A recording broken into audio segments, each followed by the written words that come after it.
hoy en día mayoritariamente en América Latina. Hoy en día este es un idioma principalmente latinoamericano, es nuestro, y ha cambiado y el idioma cambia con el tiempo, ¿sí? Entonces, el lenguaje cambia. Yo creo que hay una premisa muy importante acerca de por qué utilizar este tipo de, digamos, de modificaciones al lenguaje y sobre todo a la idea del universal. Porque como usted decía, es una construcción dentro del lenguaje asumir que el masculino es el universal. Entonces a mí digamos, ese es un primer punto muy importante, que como estamos hablando de construcciones de género, una de las construcciones de género es la asociación del masculino con el universal. La idea que niños quiere decir niñas y niños, que hijos quiere decir hijas e hijos, no deja de ser producto de una historia en la que el universal es asociado con el masculino. Por eso, digamos, hoy en día doy un detalle. Hoy en día en muchos artículos académicos, cuando el académico o la académica está escribiendo, por ejemplo, de un juez, va a utilizar la jueza. El abstracto, el masculino, el universal lo va a convertir en la jueza, y la jueza va a ser el caso de la jueza, y es una jueza abstracta, es decir, no es, y a uno le parece raro, porque es que el abstracto parece ser el juez. Pero a mí lo que me parece es que este es un ejercicio muy importante de hacernos sentir un poco incómodos también en el uso del lenguaje, en parte porque ha sido tradicionalmente asociado al universal con el masculino. Ahora, yo no creo que haya una regla para esto. Yo no creo que haya una única forma de hacerlo. Yo creo que es muy importante reconocer el valor de este tipo de usos del lenguaje novedosos, así no suenen muy bien. Por ejemplo, fiscala, no existe. Pero si a mí, por ejemplo, yo trabajo mucho con fiscales, alguien me habla de una fiscala, yo lo celebro, digo, pues, bien por la fiscala, porque no había oído esa palabra, y creo que a mí, digamos, yo diría que desde una perspectiva de género, me parece más valioso que seamos inclusivos a que protejamos las formas que llamaríamos propias del lenguaje. El lenguaje está vivo, el castellano está vivo y ha cambiado y seguirá cambiando. Entonces yo, por ejemplo, tengo colegas que para hablar de sus hijas e hijos, porque tienen niñas y niños, hablan de les niñes, y me parece rarísimo, y he tenido algo de resistencia yo a decirle les niñas, pero si le quieren decir les niñas, que les digan les niñas, ¿sí? Yo creo que yo celebro ese tipo de inclusiones, y nos pone más tarea a quienes queremos decir los niños, pues creo que es una tarea fácil entre todas las tareas que tenemos.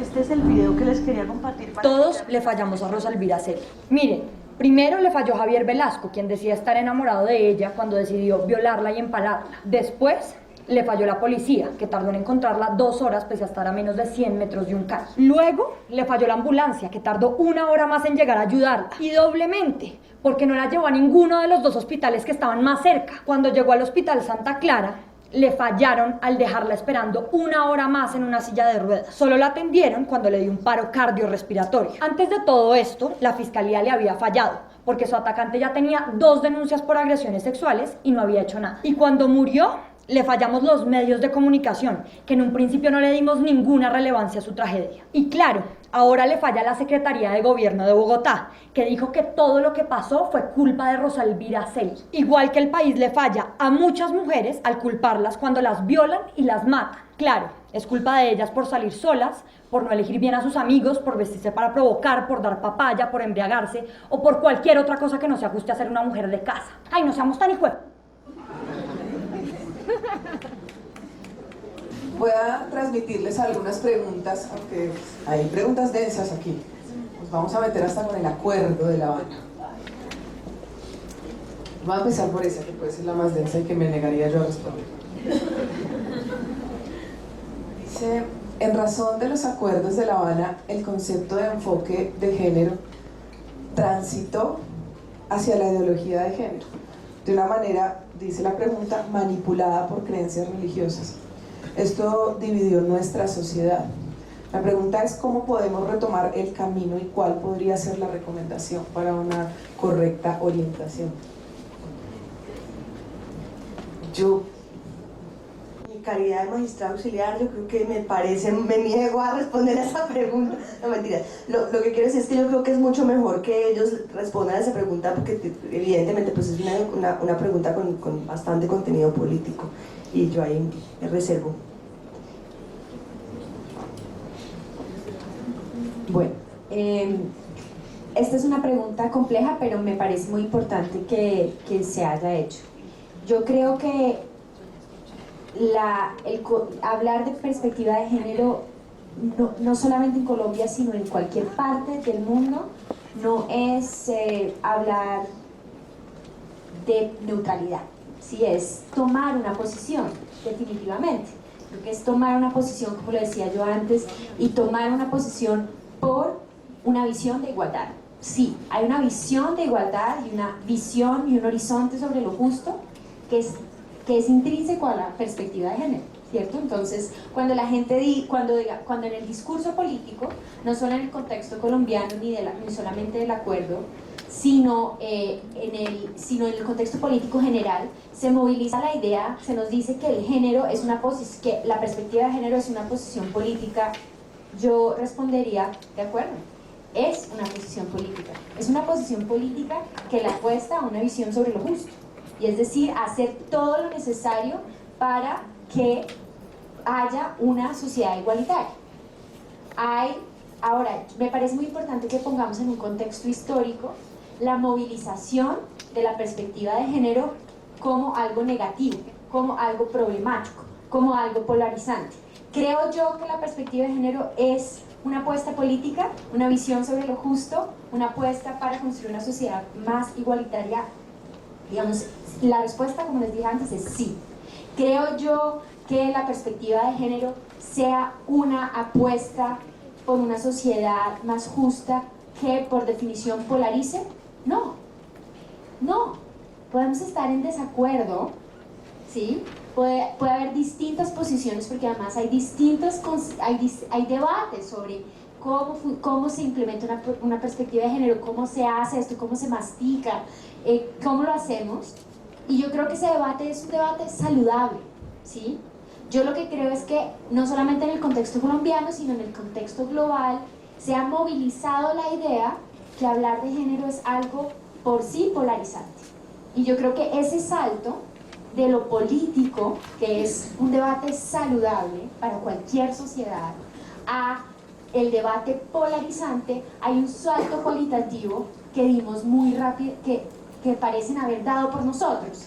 Entonces pareciera que hay que salir a defender la perspectiva de género por ser polarizante, y yo no la defiendo, porque creo que no lo es. Creo que es un debate que hay que dar, pero creo que en sí mismo, y que es un debate deseable para todas y todos poderlo dar.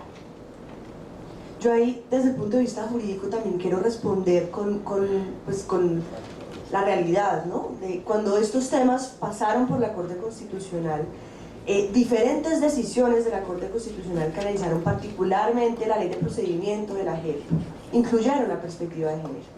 Condicionaron diferentes artículos para decir, aquí cuando usted solamente me está considerando una perspectiva para los indígenas, por lo menos en tema de jurisdicción especial, o cuando usted está hablando solamente, por ejemplo, de comunidades afro, le hizo falta. Aquí hay una omisión legislativa relativa, y usted tenía que haber incluido en estos casos a las mujeres, en estos casos a las comunidades afrocolombianas, o en estos casos a los indígenas. Entonces yo creo que si hay una respuesta jurídica a esa pregunta, más allá del problema político que haya, o sea, de cómo se haya utilizado en un ámbito político lo que llaman ideología de género para confundirlo con la perspectiva de género o para desdibujar la cláusula de igualdad, ¿no?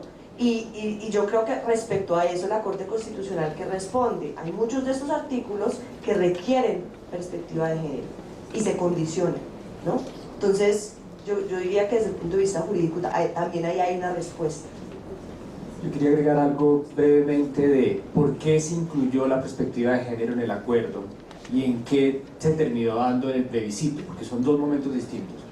Se incluyó en el acuerdo de paz la perspectiva de género porque la guerra y durante el conflicto armado se usaron estereotipos de género y contra las mujeres y contra la población LGBT para cometer violencia contra ellos y ellas.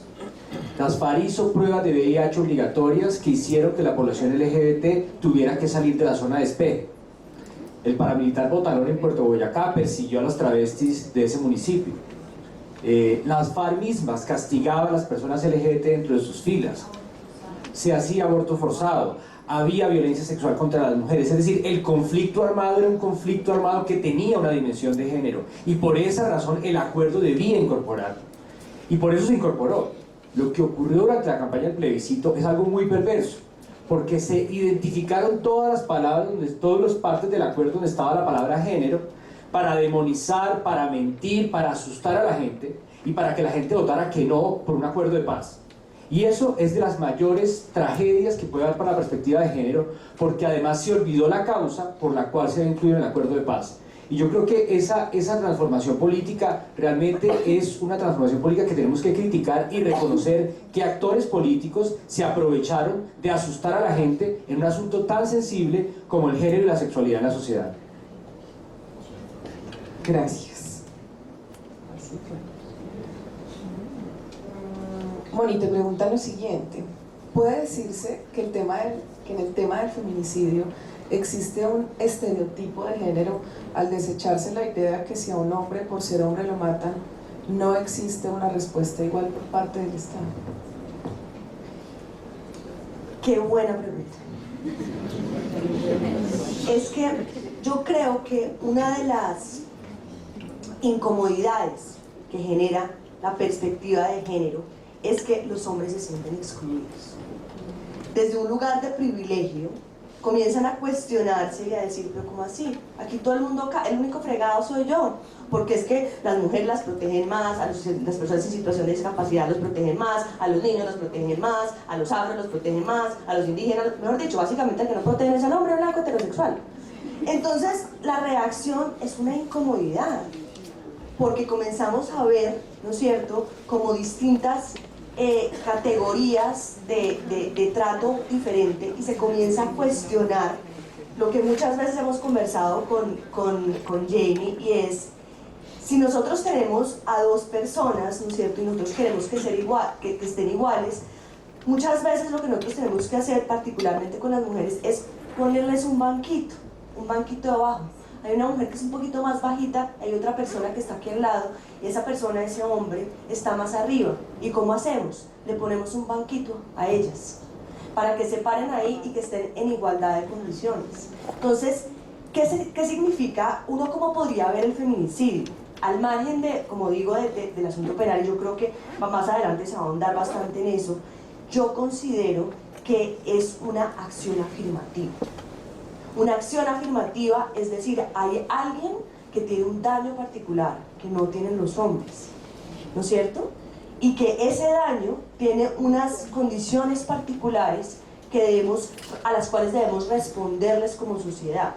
Digamos que la respuesta de la tipificación de un delito de esta naturaleza es una respuesta de política pública criminal, ¿no es cierto?, que tiene sus complejidades como política pública en esos términos. No obstante, lo que me está diciendo es, o lo que está reconociendo detrás de eso es, hay unos daños particulares para las mujeres.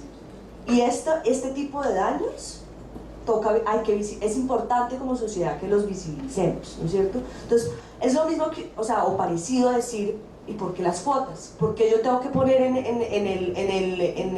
por qué la Corte Constitucional debería haber, cada vez que hay una terna, tiene que una persona ser mujer? ¿Por qué? Los hombres no tienen la misma, si todos los hombres son buenos. Entonces, ¿eso qué está reconociendo? Que los hombres tradicionalmente han tenido más privilegios, que tenían acceso a mejor educación, que las mujeres estaban ligadas a las tareas de la casa antes y que ahora no. Entonces, eso lo que reconoce es, hay una distinción.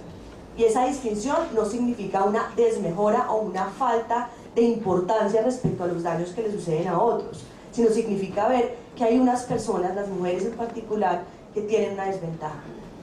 Y queremos, como Estado, perseguir esa cláusula de igualdad y decir, vamos a pelear por esto. Queremos que esto realmente sea una realidad. Y para eso, metemos un par de ayuditas ahí, ¿no? Yo ahí quisiera decir algo que es importante, como que llevo bastante arraigado y he estudiado, y es que la discriminación hacia lo femenino ha sido de contenido histórico. Es decir, históricamente las mujeres han sido discriminadas, violentadas, disminuidas, escondidas, desconocidas. La respuesta, por lo tanto, debe ser en acciones afirmativas en favor de ese grupo. ¿Y por qué no de los hombres? Porque los hombres históricamente han discriminado a las mujeres, las han escondido, las han violentado, las han callado y han generado en los contenidos de estereotipo y roles casi que la normalización de ese tipo de acciones, para que las mujeres pensemos que es normal que nos callen, que es normal que nos escondan, que es normal que nos violenten. Entonces, esto no le va a sonar extraño a nadie, y no estoy diciendo que es que lo tengan que haber vivido, pero es natural que en cualquier historia que podamos escuchar, en cualquier novela, en cualquier libro, podamos leer como cuando se violenta a una mujer, la respuesta normalmente de un hombre es que me sacaste la piedra. Pues es que fue tu culpa, no fue mi culpa, lo que pasa es que me llevaste a eso. Esos contenidos de historia, de discriminación y violencia, obligan a que el Estado, la sociedad, los asociados, todas las instituciones se muevan en favor de acciones afirmativas. Porque hay algo que he hablado con Mónica, y es que los seres humanos naturalísticamente somos diferentes, naturalísticamente, ¿cierto? Eso no se puede desconocer, ontológicamente somos distintos. Y como somos distintos, pues hay unos parámetros de desigualdad. No voy a decir que mayormente las mujeres no tienen fuerza, pero podría ser que naturalísticamente no tengamos tanta fuerza. Pero resulta que para ponernos en condiciones de igualdad en esos contextos van a tener que ayudarnos. Yo en lo personal no tengo ningún problema que me ayuden a cargar un mueble, no a armar un mueble, pero sí a cargarlo, porque yo no tengo la capacidad. Ahora, pues si de pronto viene Urrutia a cargar el mueble, ella lo va a cargar mejor que todos los hombres que hay acá, pero mayormente no podría yo cargar el mueble sola. Necesito que me ayuden a cargar el mueble, y es maravilloso que me ayuden los hombres a cargar el mueble. Para que una mujer pueda estar en un cargo, por ejemplo, de alta denominación, voy a hablar de una magistrada de una alta corte, resulta que tiene su rol de madre, que lo ejercerá a libertad como desee ejercerlo, y está frente a 7 hombres que no tienen que ejercer el rol de madre, ejercerán el rol de padre. Y resulta que es una mamá de esas que conocemos como mamá gallina. Pueden haber otras mamás que lo son, otras que no lo son, pero bueno, esa magistrada decide ser ese tipo de mamá, la mamá que cubre, que protege, que resuelve, que controla a la nana, etc. Y que quiere estar un tiempo con su hijo. Resulta que eso amerita una acción afirmativa en favor de ella para que pueda estar en esa corporación. Porque el hombre que decida podría ejercer el rol, pero decidió no ejercerlo. Pues bien, él no necesita la acción afirmativa. Él no necesita llegar a las 9 de la mañana, irse a las 11, no, él no. Ella sí, para poder ser mamá, necesita hacerlo. La gerente, por ejemplo, en Bancolombia se está haciendo un análisis de por qué las mujeres no logran mayormente ser gerentes de los bancos. Pues por una razón, porque tendrían que dejar a sus hijos y volar durante 8 días a la semana y no podrían ser mamás. ¿Qué necesita esa mujer para poder llegar a gerenciar ese banco? Una acción afirmativa, que le monten al hijo en el avión con 3 profesoras y 2 nanas.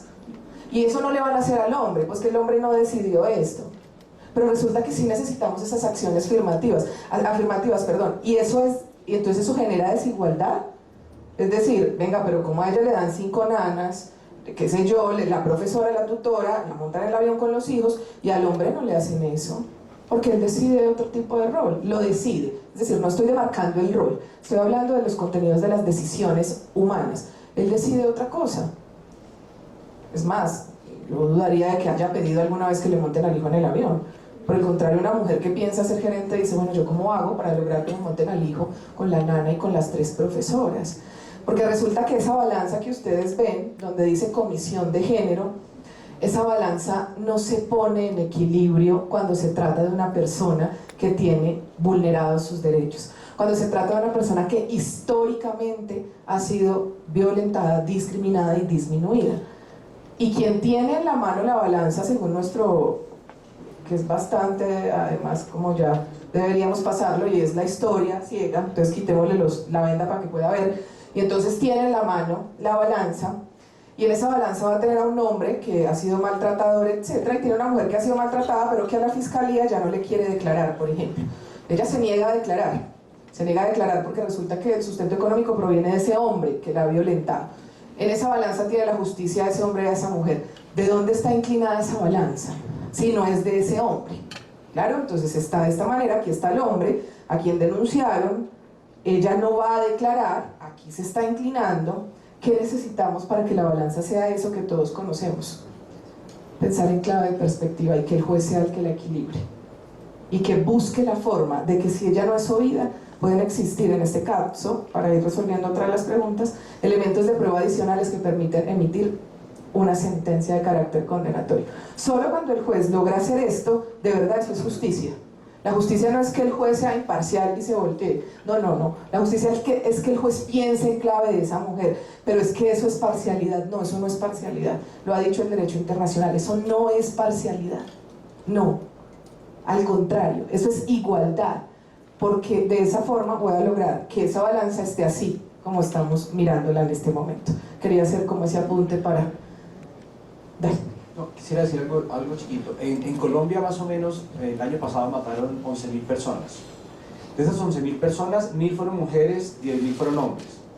Cuando uno analiza, para recordar de dónde viene el delito de feminicidio, uno tiene que ver esos 1.000 homicidios de mujeres.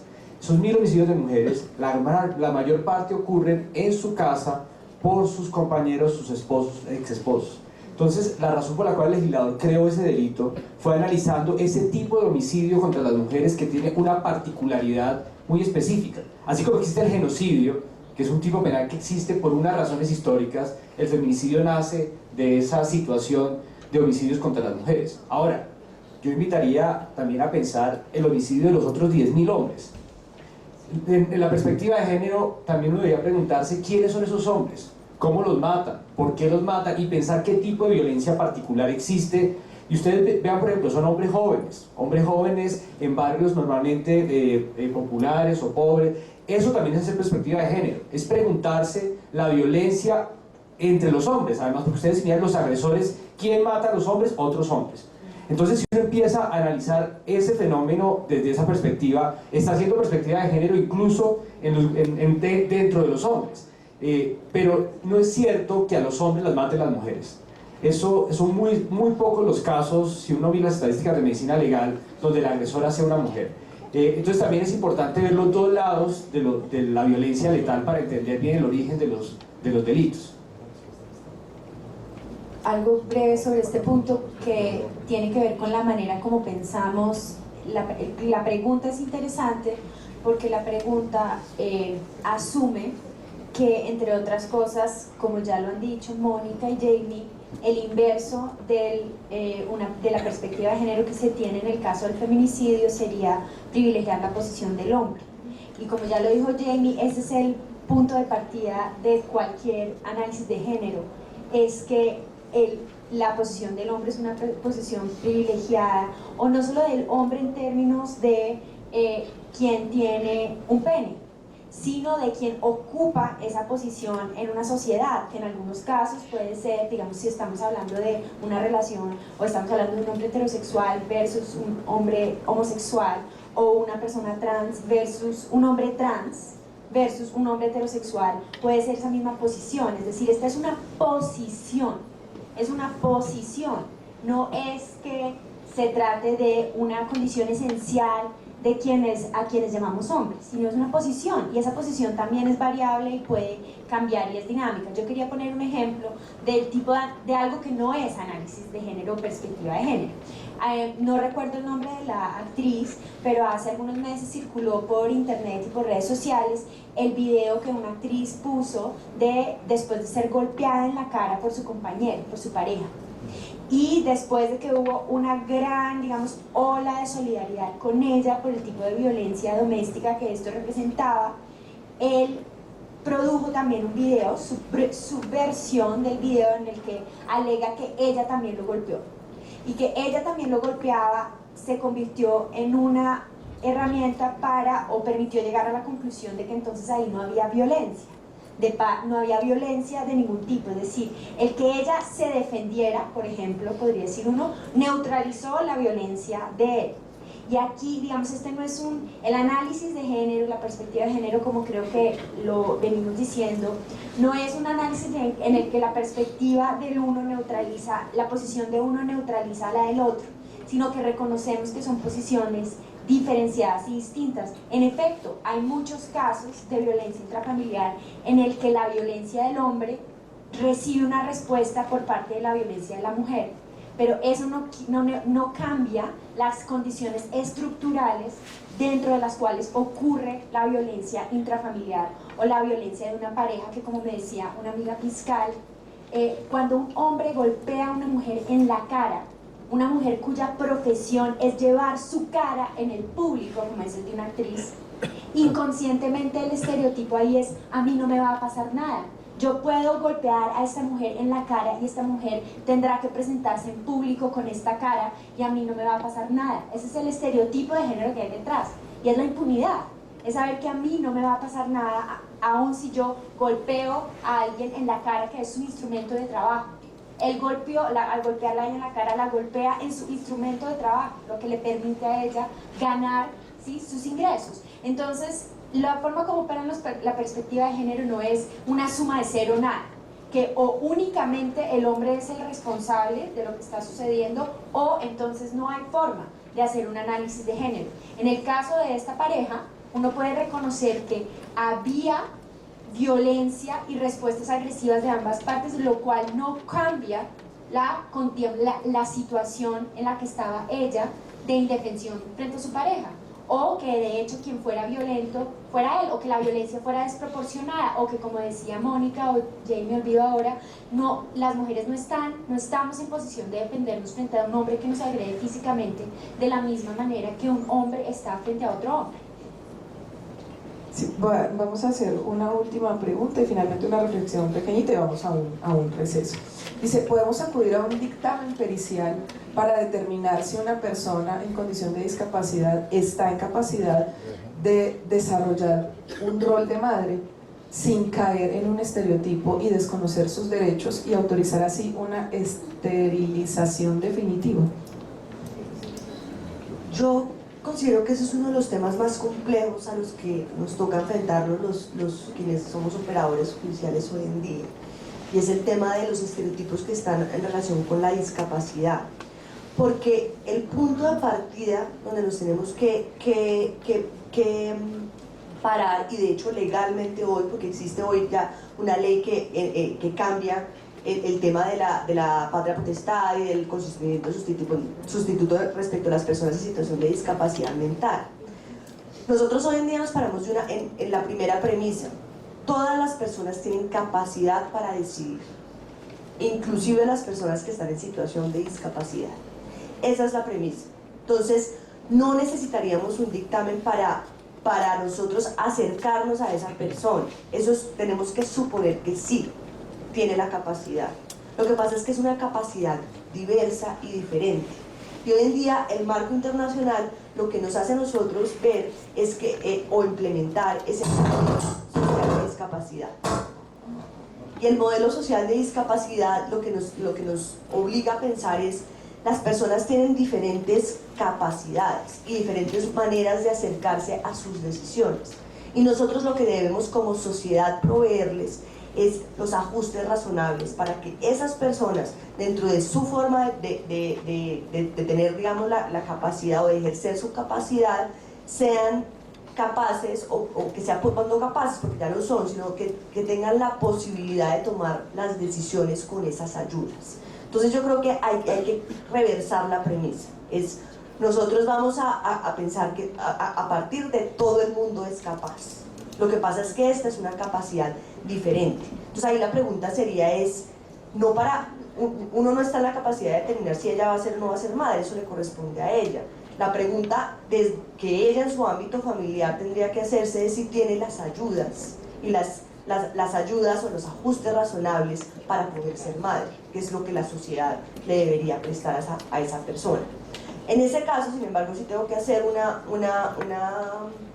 como una salvedad, y es que sí existe una sentencia de la Corte Constitucional que determina que el estándar respecto de la esterilización con consentimiento sustituto acepta en un ámbito muy pequeñito unas situaciones en las cuales es posible ejercer ese consentimiento sustituto, ¿no? Pero es realmente un asunto excepcional. No obstante, sí existe una situación en la cual se permite el ejercicio de ese consentimiento en ese estándar. Hay tres preguntas en realidad, que se relacionan con los contenidos de violencia intrafamiliar, posibilidad de demostrarlo, actuación de la Fiscalía y del Estado. Y en la línea que vamos a desarrollar en la tarde, de hecho una de las líneas más fuertes de la Corte en términos de perspectiva de género en las decisiones judiciales, pues porque es la vía más fácil de acceder, es los casos de violencia intrafamiliar. Entonces en la tarde vamos a enfocarnos mucho en esto para tratar de resolverlo, porque hay una forma de hacerlo. Hay una forma de hacerlo aun cuando la mujer decide no declarar, porque precisamente ese tipo penal dejó de ser querellable y hoy día es investigable de oficio. Y eso tiene que ver con el conocimiento del legislador de la posibilidad que tiene la mujer de decidir no declarar. O sea, no en vano es hoy de oficio. Y además existen varios medios probatorios, eso lo ha dicho la Corte y ha dicho inclusive cómo puede hacerse. Entonces voy a dejar como estas preguntitas para la tarde. Finalmente, para irnos al receso, esto más que una pregunta yo lo voy a dejar como una reflexión, porque ellos no van a poder responderla, y es una pregunta que va dirigida a la Comisión de Género en este caso, y es a ustedes, los integrantes y las integrantes de la comisión, a quienes les están preguntando esto, y es ¿por qué la Comisión de Género únicamente está enfocada a las mujeres y no a las personas en diversas orientaciones sexuales? Y ellos se preguntan si desde ahí no partimos de un estereotipo. Desde luego nosotros no vamos a resolver esta pregunta. Lo que sí yo podría decir desde haber pertenecido a este distrito y ahora verlo de afuera, es que la Comisión de Género ha logrado cosas, y esto es un logro, Pensar en esta clave es un logro, y vamos a avanzar, y esto es lo que estamos haciendo, avanzar. Esta es una reflexión que le queda a la comisión. Vamos a hacer un recesito, 15 minutos, y continuamos. En relación con la pregunta que se formuló al Comité Seccional de Género, hay que decir que en el año 2005 aproximadamente el Estado, tras un llamado de atención de entidades a nivel internacional, porque Colombia no estaba cumpliendo adecuadamente sus obligaciones adquiridas a través de varios tratados internacionales, el Estado entonces se dio cuenta que tenía que tomar cartas en el asunto y llamó, entre otras entidades, a la rama judicial. Al interior de la rama judicial entonces empezó a gestarse la Comisión Nacional de Género, que realmente quedó consolidada en el año 2008. Y esa Comisión Nacional, como el llamado de atención era porque no se estaba cumpliendo las obligaciones internacionales en materia de prevención, sanción de violencia contra la mujer, pues tengo que decir que inicialmente, digamos, que surgió con esa finalidad. Pero a medida de su desarrollo y su desempeño, se han dado cuenta, y nos hemos dado cuenta, pues que va mucho más allá el enfoque de género hacia la protección a las mujeres. De hecho, la conferencia que a continuación sigue va dirigida más bien a las personas con diversidades sexuales, y pues eso cubre entonces otro grupo de personas que también son vulnerables y proclives a violencia de género. Entonces, pareciera que la Comisión Nacional de Género y el Comité Seccional está solo enfocado en la protección o visibilizar esa necesidad de aplicar el enfoque de género, esa perspectiva de género en decisiones para proteger a las mujeres, pero no es únicamente a las mujeres en realidad, es a todas las grupos o personas que están en una situación de debilidad, porque la perspectiva de género es es eso, es tratar de equilibrar, como lo han dicho aquí a lo largo de la mañana, la balanza para que quien se encuentra en una situación más débil pues pueda obtener el equilibrio. Eso no quiere decir que obtenga la decisión favorable, pero por lo menos que esté en una posición igualitaria para que sea mirada a nivel pues del proceso judicial en esas condiciones y pueda ejercer sus derechos también en igualdad de condiciones con su contraparte. Entonces no se trata solo de las mujeres, pero qué bueno que la persona que formuló la pregunta y quienes estén interesados nos pongan a nosotros, Comité Seccional de Género, nos propongan o nos hagan propuestas de pronto problemas jurídicos, de pronto actividades que podemos realizar. No, llévenos las ideas y nosotros buscamos los mecanismos para hacer este tipo de actividades. La semana pasada tal vez nos dimos cuenta, la doctora Ángela y yo que estuvimos en unas actividades en la Universidad de Caldas, que existe un grupo de investigación dirigido a los derechos de las personas transexuales y se planteaban una cantidad de preguntas que nosotros decíamos, ahora sí, qué interesante. ¿Cuándo entonces una mujer trans puede obtener la pensión? ¿A los 52 años o a los 62 años? Entonces son preguntas, interrogantes que de pronto a uno no se le ocurren, pero que nos llevó a pensar que qué bueno sería entonces realizar una actividad dirigida a solventar o por lo menos tratar de encontrar soluciones o más preguntas frente a ese tipo de problemas jurídicos. Entonces, si hemos dado esa idea, quiero que sepan que no es así, que la Comisión Nacional de Género y el Comité Seccional está enfocado a hacer que nosotros, los operadores judiciales, abramos nuestra visión, que apliquemos, que con esa lupa miremos el proceso para que podamos identificar esas desigualdades no solo en favor de la mujer, sino de cualquiera de las partes que se encuentren en desequilibrio. Gracias. Doctor Mauricio Albarrás.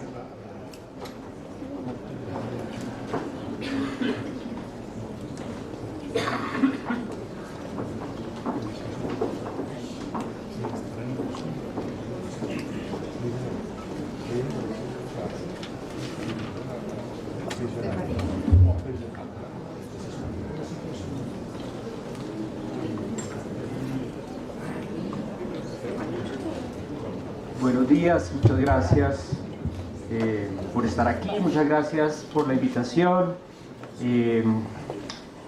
Yo quiero hacer un pequeño giro para que pensemos en otro grupo de personas que también son afectadas y también deben ser consideradas dentro de la perspectiva de género, que son las personas lesbianas, gays, bisexuales, trans e intersexuales.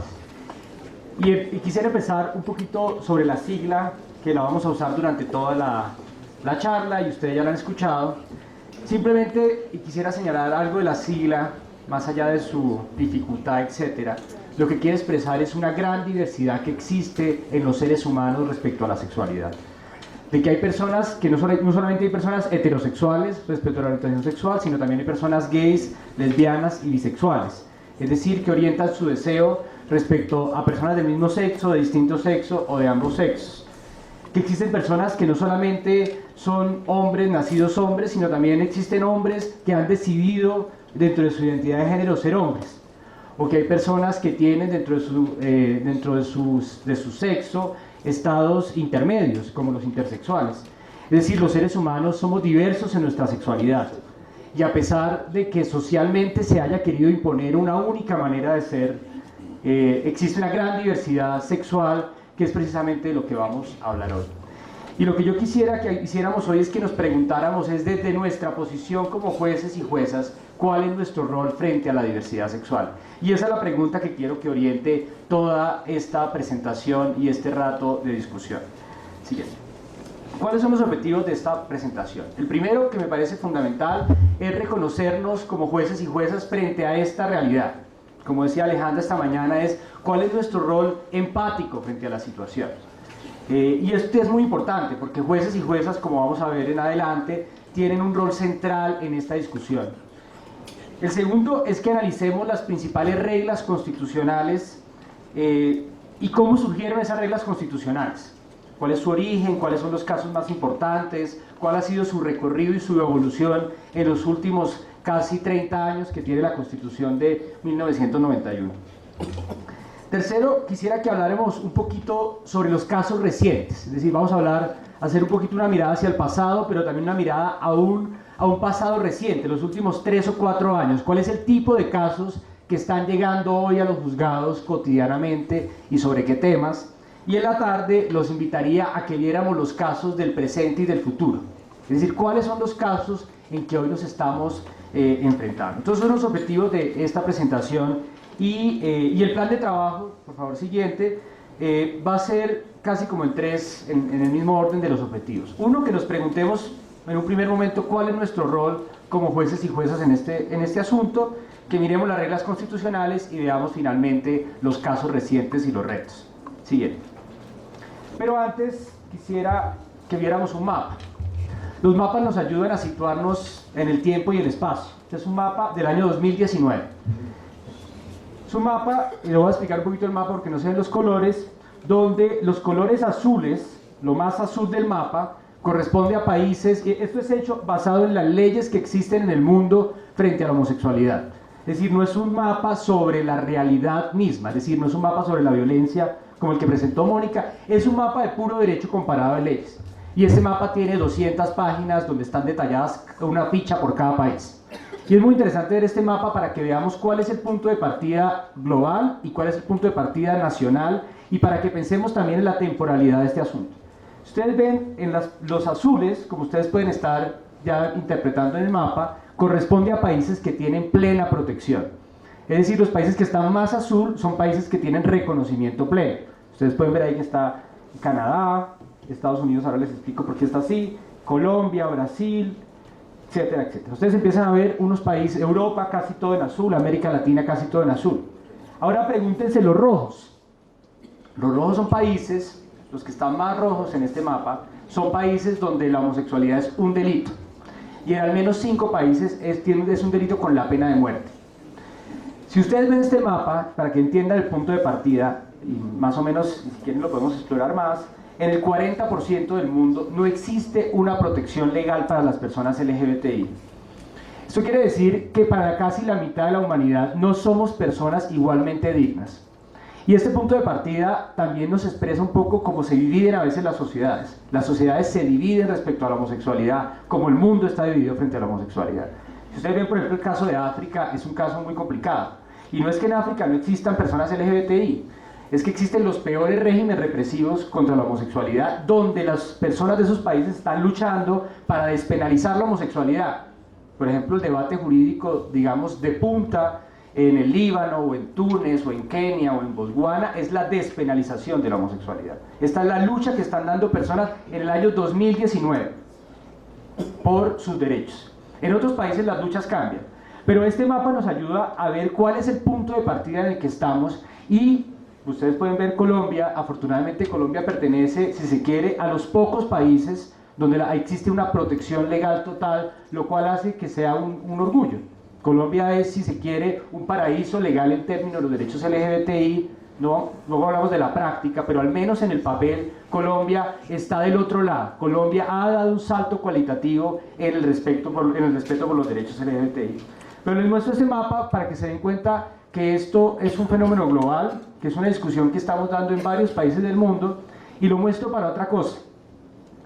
En los estudios de derecho constitucional comparado de hoy en día hay 2 temas en los cuales el mundo retrocede. 2 temas en los cuales las personas tienen menos derechos, en los cuales los líderes políticos son más agresivos contra esas personas y en los cuales los riesgos de retroceso son más amplios. Uno es los derechos LGBTI y el otro son los migrantes.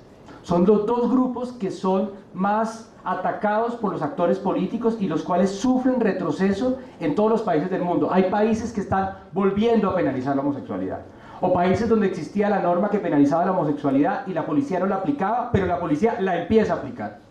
Entonces es un tema que además donde el retroceso es un hecho evidente, donde todos los días se ponen dudas si las personas LGBTI son personas con igual dignidad, incluso en países que tienen plena protección legal. Entonces eso es muy importante tenerlo en cuenta porque es un fenómeno que nos está afectando globalmente y no solamente, y por eso les pongo el ejemplo también de los migrantes, son factores que también están afectando a grupos discriminados por razones políticas. Siguiente. Entonces, con esta pequeña, digamos, ubicación espacial y temporal en el mapa, y sabiendo que estamos en este país, volviendo a nuestro lugar en este instante, me gustaría que escriban en su libreta la palabra una palabra que identifique el rol que ustedes tienen como jueces o juezas respecto a los derechos LGBT en Colombia.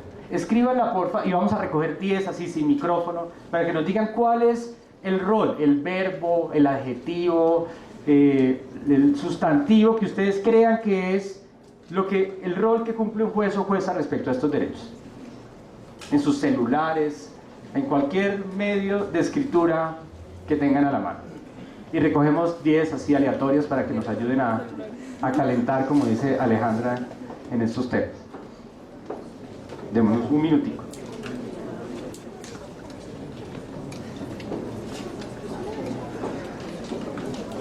Ahí sí.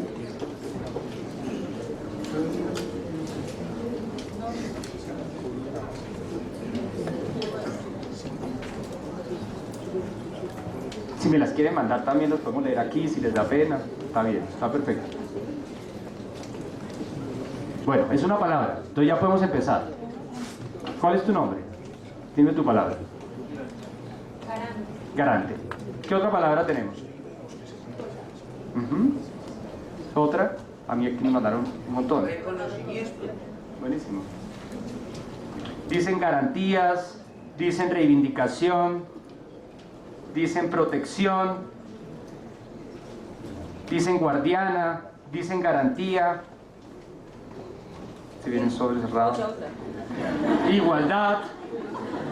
Señora. Inclusión. Inclusión. ¿Qué otro? Digan su nombre cuando digan la palabra, por favor. ¿Alguien más? ¿El señor?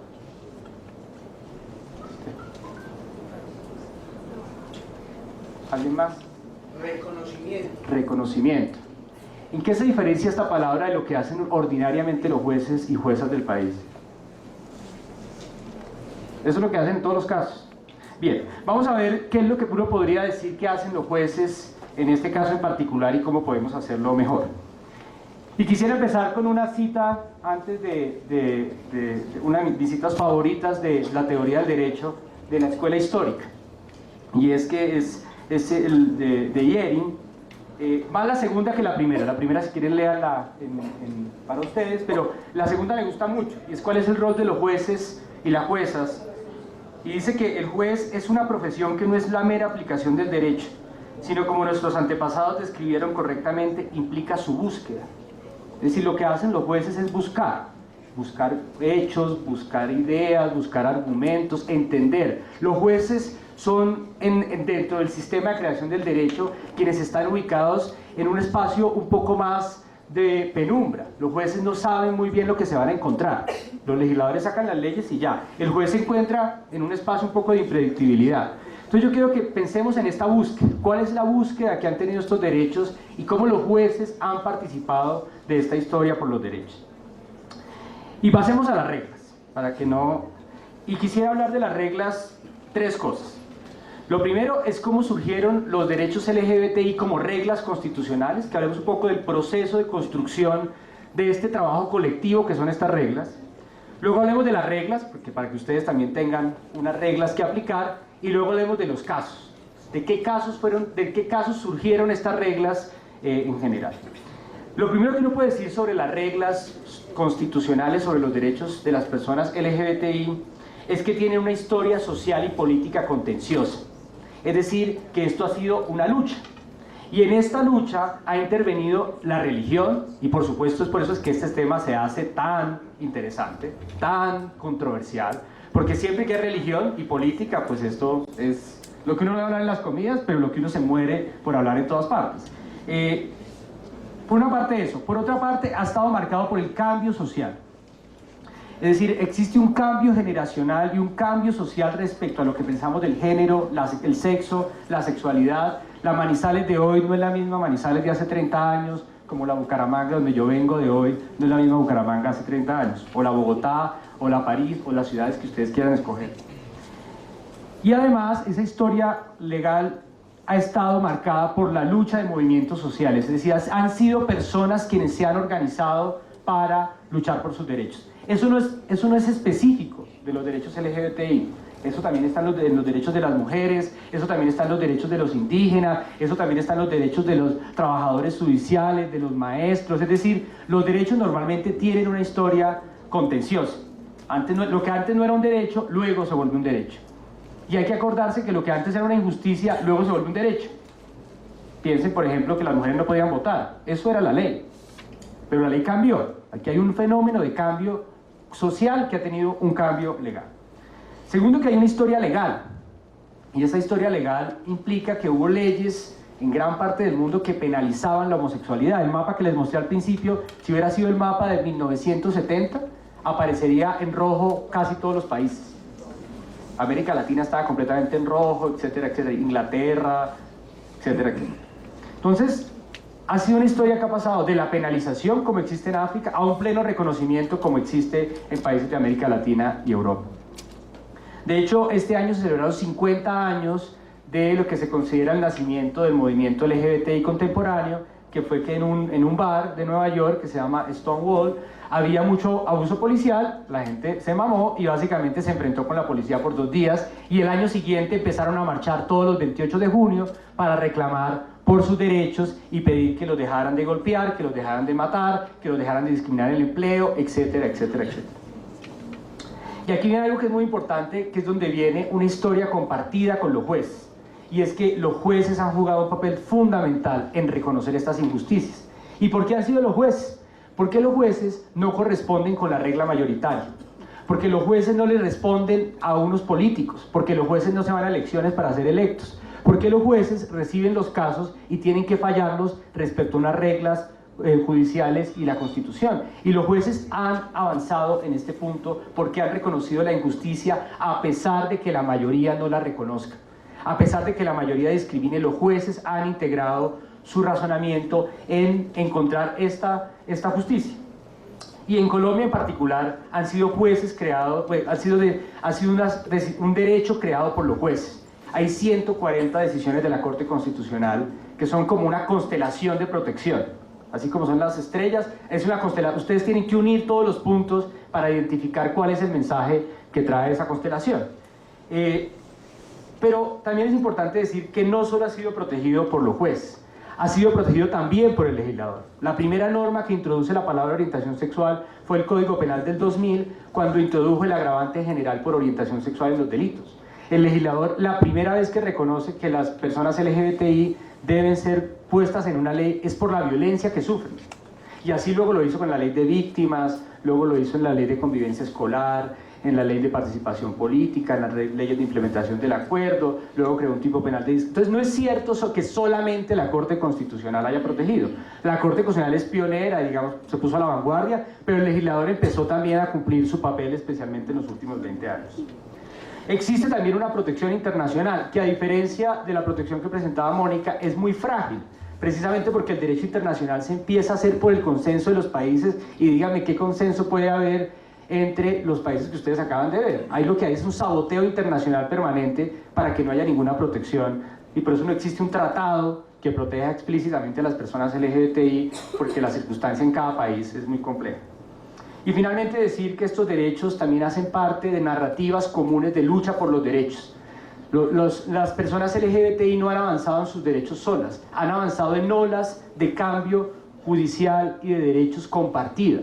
Es decir, después de 1991 no solo las personas LGBTI lograron reconocimiento de sus derechos, todos los demás grupos que no eran reconocidos, incluyendo por ejemplo las minorías religiosas. Si ustedes miran la narrativa de las minorías religiosas, la Constitución de 1991 es un hito para los evangélicos, porque rompió el monopolio de la Iglesia Católica. Es decir, nosotros como grupos somos grupos hermanos en esas narrativas de reivindicación, así a veces se nos quiera presentar como grupos distintos. Y dicho esto sobre cómo se generan las reglas, me gustaría pasar a ver cuáles son las reglas. Y yo quisiera resumirla en 4 básicas. Y esto son importantes tenerlas en cuenta porque la Constitución no tiene una regla específica, han sido reglas de creación por parte de la Corte Constitucional. Y la primera es pues muy sencilla, y es que la orientación sexual e identidad de género son categorías protegidas por la Constitución porque son manifestaciones del derecho a la dignidad humana, al libre desarrollo de la personalidad, a la igualdad y a la no discriminación. Es decir, son derechos que están implícitos en esos otros derechos. porque la sexualidad está implícita en la libertad, en la dignidad y en la igualdad. La segunda es que toda discriminación de hecho o de derecho es inconstitucional, y eso así lo ha dicho la Corte, y ya vamos a pasar a los casos en distintas circunstancias. El tercero es que la Corte y en general la regla jurisprudencial reconoce que las personas LGBTI son un grupo históricamente discriminado y socialmente vulnerable.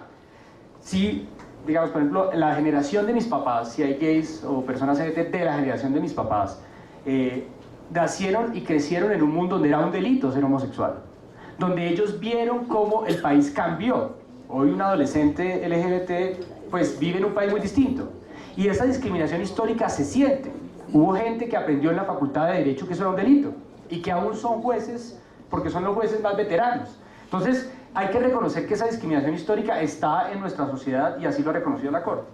Y finalmente, la regla que es más reciente, y que puede ser incluso más controversial, y lo podemos conversar, es que las parejas del mismo sexo y sus hijos son una familia y tienen derecho a casarse, a hacer una unión marital de hecho, y a tener todas las protecciones que tienen los hijos, incluyendo la adopción.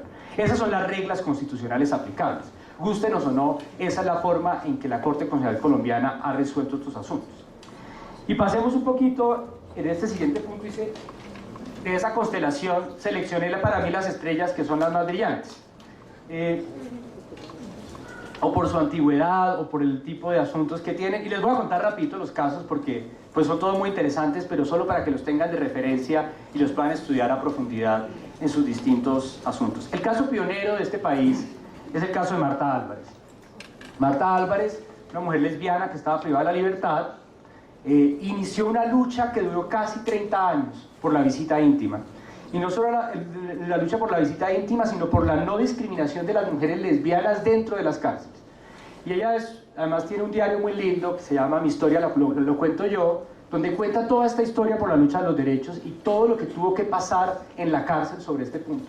Se demoró tanto, fue el primer caso LGBTI en el sistema interamericano y nunca lo resolvió la Corte Interamericana, hasta que hace 2 años el gobierno colombiano negoció con Marta Álvarez y establecieron unas medidas de reparación. Pero es el caso pionero, es un caso que atraviesa casi 3 décadas de historia nacional e internacional. Segundo caso que es fundamental, que es el caso fundador de esta doctrina, es la sentencia en la cual la Corte Constitucional de 1998 dijo que el estatuto docente, que establecía como falta disciplinaria la homosexualidad, lo cual impedía, era como una segunda penalización.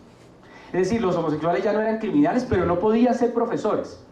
Y eso generaba un impacto social muy alto, porque ser profesor es una situación en la esfera social muy importante, ser un educador. Al decir que no son un educador, de alguna manera era una segunda penalización, era una segunda segregación. Y la Corte hasta 1998, piensen hasta hace 20 años, esto era una falta disciplinaria. Y esa sentencia es fundadora porque es donde la Corte establece toda esta doctrina. Luego hay unas sentencias muy importantes, que son las sentencias, y ahí seleccioné 2, la C075 del 2007, y luego una más grande del 2009, donde la Corte reconoció la unión marital de hecho. Y aquí lo que empieza a ver es unos reconocimientos progresivos de normas que establecían discriminación. Posteriormente el debate sobre el matrimonio igualitario, que todos ustedes lo vieron, no están en la facultad, no les voy a repetir esta historia, porque ustedes todos deben tener historia sobre esto, que fueron fundamentales. Nosotros tenemos 3 años de matrimonio igualitario, está plenamente establecido, la gente se está casando, etcétera, etcétera. Luego las sentencias de adopción individual, consentida y conjunta, que fueron tan controversiales y que también son un derecho reciente. La sentencia, por ejemplo, el caso Sergio Rego, que establece las responsabilidades de los colegios cuando un adolescente es discriminado y luego se suicida a causa de esta situación. Y más recientemente la sentencia sobre identidad de género, y unas sentencias bien particulares de nuestro entorno, y es: a la gente no la dejan besarse en los centros comerciales, entonces han puesto tutelas para que las dejen besarse en los centros comerciales. Unos casos muy colombianos del asunto. Entonces, estos casos emblemáticos son esas estrellas que yo invitaría a que ustedes vean, discutan y estudien, porque se refieren a distintos ámbitos de discriminación. Siguiente. Quisiera que examináramos 3 casos recientes para que veamos los retos que tenemos hoy en día. ¿Qué tipo de retos nos enfrentamos? ¿En qué circunstancia? ¿En qué punto nos encontramos hoy? Ya no estamos discutiendo si las parejas del mismo sexo se pueden casar o no. Eso está establecido. ¿Sí? Eso está establecido. Ahora les voy a decir qué tipo de problema hay. Pero no estamos discutiendo la existencia de los derechos. Estamos discutiendo otro tipo de fenómeno. Y les pongo uno primero, una sentencia del magistrado más conservador de la Corte, que es Luis Guillermo Guerrero, que es una sentencia buena, para que vean que esto no ha sido solamente una creación de magistrados progresistas, sino una creación también de magistrados conservadores, porque la Corte Constitucional es una institución plural, como son plurales todas las sociedades, y también los conservadores tienen ideas sobre la homosexualidad que no todos defienden la penalización. Los conservadores tienen distintas ideas, así como los liberales tienen distintas ideas sobre la homosexualidad, los conservadores también. Y este era un caso bien interesante porque un juez le reconoció en un proceso de familia, le dice a una pareja del mismo sexo: ustedes tienen derechos patrimoniales, pero no tienen unión marital de hecho. ¿Sí? Le reconoce la consecuencia, pero no reconoce la figura de origen. Eso tiene que ver con la forma en que se dieron estos derechos, como se dio como poquito a poco. Entonces unos jueces se quedaron con la idea de que, bueno, derechos patrimoniales sí tienen, pero no tienen unión marital. ¿Qué dijo el magistrado Guerrero? No, eso es una equivocación. Lo que usted debe reconocer es la unión marital de hecho y los derechos patrimoniales, porque es lo que hace consiste, no puede existir la consecuencia sin su causa, y básicamente, y de hecho la Corte Constitucional recientemente hizo una sentencia de unificación muy interesante, porque era una acción de tutela de un gay, pues era una pareja del mismo sexo que tenía una controversia judicial, fueron al proceso ordinario y la Sala Civil de la Corte Suprema de Justicia reconoció efectos retrospectivos en la relación, porque la situación que existía era que la relación empezó antes de la sentencia C075 del 2007 y sobrevivió a esa sentencia. ¿Qué dijo la Corte Suprema de Justicia? Su sala civil. O sea, no estamos hablando de una sala bastante tradicional, que tiene magistrados bastante tradicionales. Hasta hace un tiempo estaba la magistrada Margarita Cabello Blanco, que hoy es ministra de Justicia, que votó a favor de esta decisión que les voy a contar. La Corte Suprema de Justicia dijo: sí, hay efectos retrospectivos, porque si no usted está, pues, básicamente afectando el derecho de la otra parte que está en controversia. Bueno, el señor, el gay perdedor, pone una acción de tutela reclamando una vía de hecho judicial que termina en la Corte Constitucional, y la Corte Constitucional en su sala plena dice: no, la Corte Suprema tiene toda la razón. Este caso nos sirve, y estos casos nos sirven para ver que hay unos problemas en cómo los jueces de familia están interpretando, y los litigantes están usando e interpretando las distintas variaciones judiciales. Un segundo caso, bueno, este es un tipo de problema. Un segundo caso que tengo ahí es una discriminación de vecinos en Barranquilla. Es un caso muy interesante porque es un conjunto de vecinos donde los vecinos, que son unos angelitos, les dicen a su vecino gay todas estas cosas, ¿sí? Y además ellos son la mayoría en la copropiedad. Entonces el señor pone una tutela pidiendo que se le garanticen sus derechos. Esta es una disputa entre particulares. Disputas entre particulares que son alimentadas por los prejuicios. O sea, ya no es el Estado el que está haciendo la discriminación, aunque podría ser, sino los particulares en grupo los que le dicen esto al señor. Él gana la tutela, la Corte Constitucional dice que hay discriminación entre particulares, que hay subordinación, y establece una regla de cómo deben ser este tipo de comportamientos. Y finalmente el último caso, es un caso de una persona trans que está en compensar, una caja de compensación que supuestamente está para el bienestar de la gente. Esta persona está haciendo tránsito, es decir, está haciendo su tránsito de hombre a mujer, y pide que mientras está en el tránsito se cambie el uniforme, porque no se siente conforme con el uniforme de hombre, que ya está haciendo su tránsito, que pidan que le hagan el tránsito. Y Compensar le dice: no, usted es el sexo que aparezca en el papel. Si en el papel aparece hombre, lleva el uniforme de hombre. Luego cambian la versión y dicen: bueno, entonces lleva un pedacito de hombre, un pedacito de mujer. Entonces la Corte garantiza el derecho de esta persona a tener el uniforme conforme a su identidad. Y miren qué interesante, que siempre hay un caso que me gusta mucho de unas estudiantes evangélicas, que sirve como precedente para este caso, que ingresan a estudiar a un colegio nocturno. Y en el colegio nocturno el uniforme era con pantalón. Y ellas consideran que ir con pantalón afecta su identidad religiosa. Y ponen una acción de tutela para que se les garantice ir al colegio con el uniforme que ellas consideran que es el uniforme de acuerdo a su identidad religiosa. Dos casos que en su esencia son idénticos.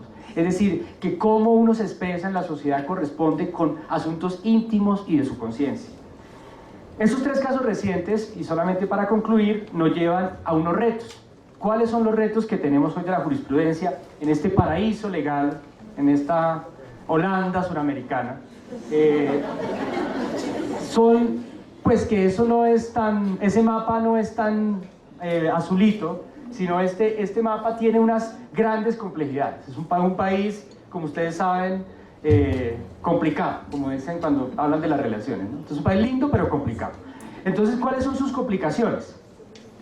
La primera, que ya no tenemos discriminaciones de derecho, sino una cantidad de discriminaciones de hecho.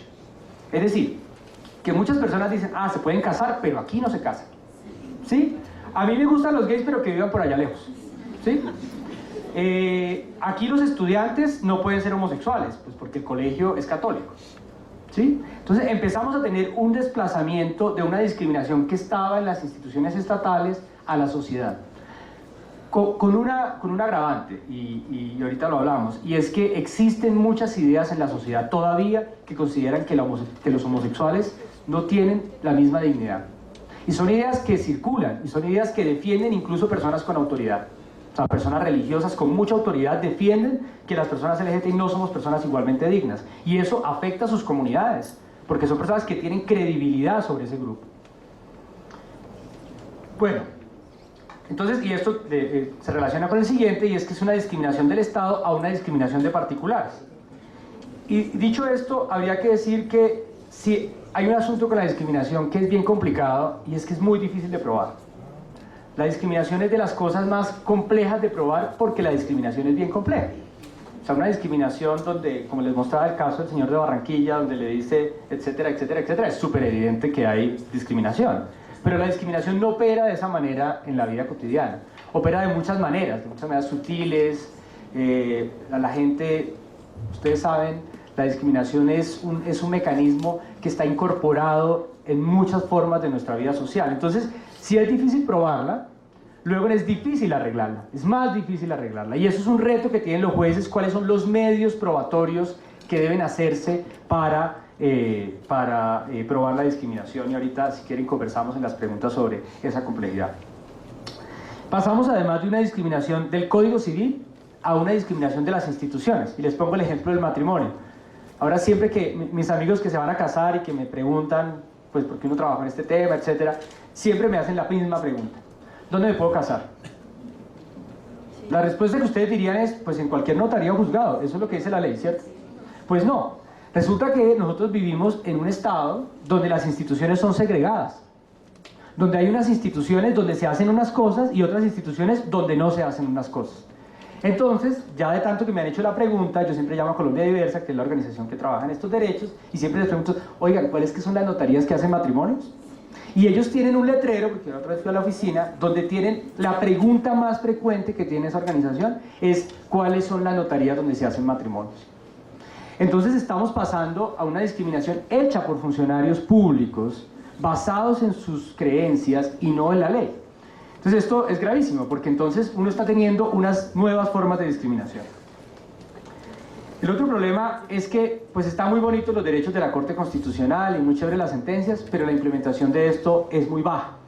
La implementación es muy difícil y tiene que ver con el último punto, y es que ese reconocimiento constitucional se ha dado en un espacio de mucha resistencia cultural, de mucha resistencia religiosa, de personas que quisieran volvernos a 1980 cuando era un delito, de personas que quisieran que no fuéramos reconocidos como familias, de personas que todavía se van a las elecciones con esas ideas y que consideran que es legítimo insultar a homosexuales, y como pasa con el niño que le pegan en el colegio, nadie lo defiende.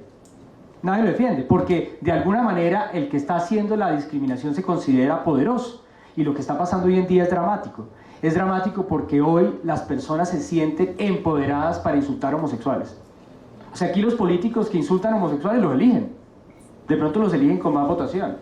Y existen partidos políticos hoy, y no voy a entrar tampoco en la controversia, que tienen como base de sus ideas volvernos un estado en el cual las personas LGBTI no somos respetadas.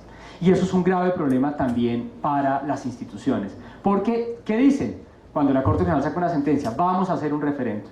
¿Sí? Eso es lo que siempre dicen. Vamos a ir al pueblo para que el pueblo, en manada, hagamos una hoguera y quememos brujas.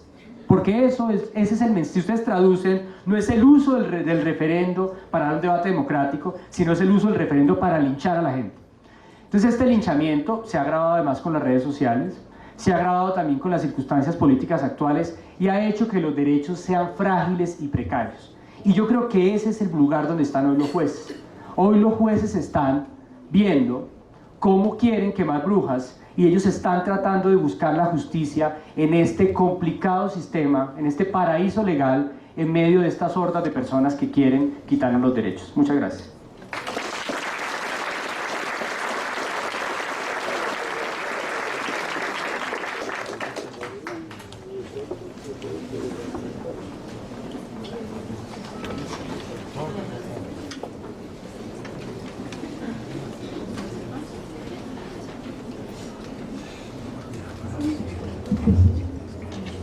Buenos días para todos. Intentaré hacer algunas convenciones antes de iniciar. Precisamente ahorita lo hablaba con alguno de mis compañeros conferencistas, y es que, como me dijo por ahí, me metí en la boca del lobo para hablar del siguiente tema, ¿cierto? Explico. Mi tema fundamental que estoy trabajando en estos momentos es el feminicidio. Voy a explicar un contexto para que comprendan hacia dónde va más o menos la conversación, y es que todos mis proyectos de investigación y mis investigaciones desarrolladas siempre han sido respecto al abolicionismo del sistema penal, ¿sí? Y a la extralimitación del Estado a la hora de sancionar conductas que considera penalmente sancionables. Trabajos como despenalización del incesto, y lo que voy a decir ahora tal vez no guste mucho, pero como la despenalización también de delitos como el feminicidio, como está actualmente constituido. Ya vamos a explicar pues mi postura frente a esto para hacer unas referencias a lo que estamos hablando.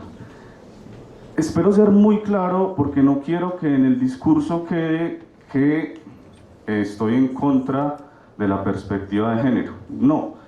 Voy a exponer mi forma de ver la aplicación de la perspectiva de género, y más hablando en el tema que me incumbe, y es el derecho penal, ¿sí? Porque lo podemos hablar desde otras aristas, pero recordemos siempre, y hay que tenerlo claro, que el derecho penal, siendo la última ratio dentro del derecho, no puede ser la solución primaria para los conflictos que tenemos de perspectiva de género, que es lo que generalmente hacemos en Colombia. Heródoto, me apoyo en él para lo siguiente. Me veo obligado a decir aquí lo que siento, pues aunque bien sé que con ello puede ofenderse o desgustar a muchos, mi amor a la verdad me obliga a hacerlo, ¿sí? ¿A cuál verdad? A la que considero a continuación que les voy a decir. ¿Cuál es la estructura de la ponencia? Hacer un relato histórico muy rápido, porque ya muchos de mis compañeros acá han ahondado por ahí, entonces creo que está suficientemente claro. Pasar a la historia jurídica del delito de feminicidio en Colombia, hacer un análisis de lo que había y lo que se constituyó a partir del 2015, y finalmente, lo que más nos interesa y el título de la ponencia, el balance, ¿sí? Que ha pasado desde la creación del feminicidio como tipo penal autónomo